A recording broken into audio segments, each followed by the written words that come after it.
Assalamualaikum warahmatullahi wabarakatuh. Salam sejahtera bagi seluruh planters Nusantara. Saya Dipi Asril, Asisten Kepala Kebun Sri Berlian, PT PN 4 Regional 3. Ingin berbagi materi tentang manajemen bisnis.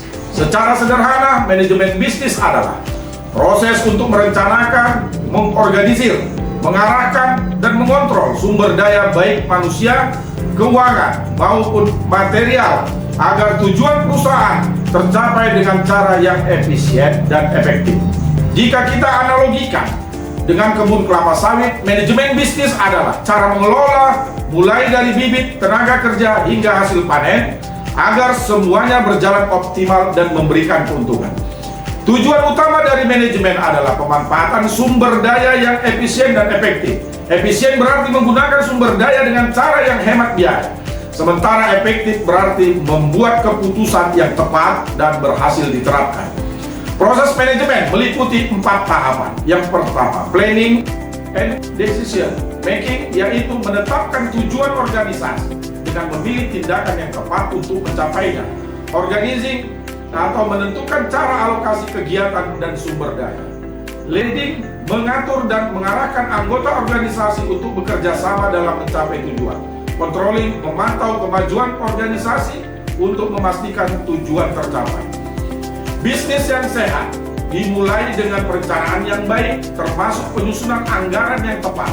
Anggaran berfungsi untuk menyelaraskan dengan rencana strategis, memfasilitasi koordinasi, menjadi dasar pertanggungjawaban dan sebagai alat evaluasi kinerja. Di PT PN 4, perencanaan dimulai dengan menentukan luas areal, target produksi, kebutuhan tenaga kerja, serta perhitungan biaya dan harga pokok produksi. Namun perencanaan saja tidak cukup, penting juga untuk melakukan monitoring dan evaluasi kinerja secara berkala.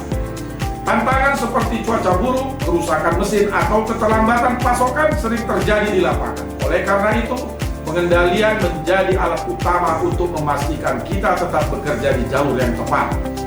Perusahaan adalah sistem terbuka yang dipengaruhi oleh berbagai faktor eksternal seperti teknologi, ekonomi, sosial budaya, demografi, politik, dan budaya. Hal ini dapat menimbulkan masalah dalam pengelolaan organisasi, sehingga diperlukan analisis keputusan yang tepat. Pengambil keputusan seringkali dihadapkan pada ketidakpastian dalam menentukan langkah terbaik. Oleh karena itu, analisis keputusan harus dilakukan secara menyeluruh dengan mempertimbangkan semua alternatif, informasi terkait, serta eksperimen yang mungkin diperlukan. Diagram keputusan digunakan untuk menggambarkan seluruh perspektif masalah dengan memasukkan kemungkinan yang mencerminkan ketidakpastian. Penjajakan kemungkinan ini dilakukan berdasarkan informasi yang ada, pendapat ahli, serta dipertimbangkan subjektif pengambil keputusan. Frekuensi pengambil keputusan terhadap resiko digambarkan dalam bentuk utility yang dapat digunakan untuk menentukan tindakan optimal berdasarkan ekspektasi tersebut. Kegagalan karena suatu strategis bukan hanya karena kelemahan strategis itu sendiri, melainkan kurangnya pengawasan, evaluasi, serta pengendalian dalam manajemen bisnis setelah pelaksanaan. Para pemimpin harus cermat dalam mengetahui kepentingan yang terbaik bagi perusahaan. Dalam pengendalian strategis, maka perlu pengkajian ulang strategi dan juga pengukuran kinerja organisasi. Untuk mengetahui apakah strategis bisnis yang dilakukan sudah baik atau perlu tindakan korektif dan perbaikan. Demikian pemaparan saya terkait materi manajemen bisnis, kiranya bermanfaat bagi kita semua. Terima kasih, tetap semangat. Assalamualaikum warahmatullahi wabarakatuh.